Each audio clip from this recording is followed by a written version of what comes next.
नमस्कार, आप देख रहे हैं आरजे भारत न्यूज 7 और मैं हूं आपके साथ श्वेता। तो चलिए रुक करते हैं आज की प्रमुख और बड़ी खबर पर। 400 पार नारे से हुआ नुकसान, महाराष्ट्र के सीएम एकनाथ शिंदे ने बताया लोकसभा चुनाव में बुरे रिजल्ट का कारण। केंद्र की एनडीए सरकार में मंत्री पद बांटे जा चुके हैं, लेकिन अब तक लोकसभा चुनावों में इस गठबंधन की सीटें कम आने की चर्चा जारी है। मंगलवार को सीएम एकनाथ शिंदे ने अब की बार 400 पार के नारे से नुकसान की बात स्वीकार की है। उन्होंने कहा कि इस नारे को लेकर विपक्ष ने ऐसा माहौल तैयार कर दिया कि अगर मोदी सरकार 400 पार चली गई तो वे संविधान बदल देगी। लोगों ने इसे दिमाग में रखा और सब गड़बड़ हो गया।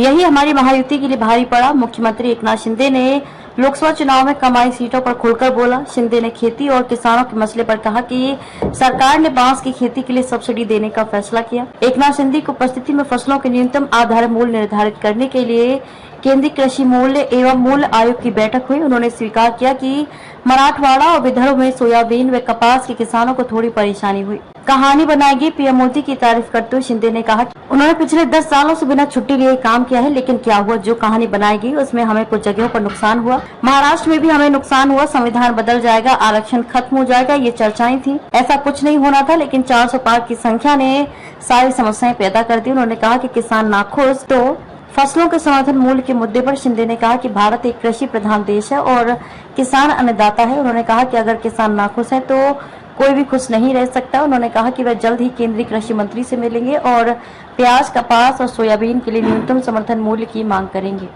खबरों में अब तक के लिए बस इतना ही। फिर होगी आपसे मुलाकात ऐसी ही किसी बड़ी और खास खबर के साथ। तब तक के लिए नमस्कार और देखते रहिए आरजे भारत न्यूज 7।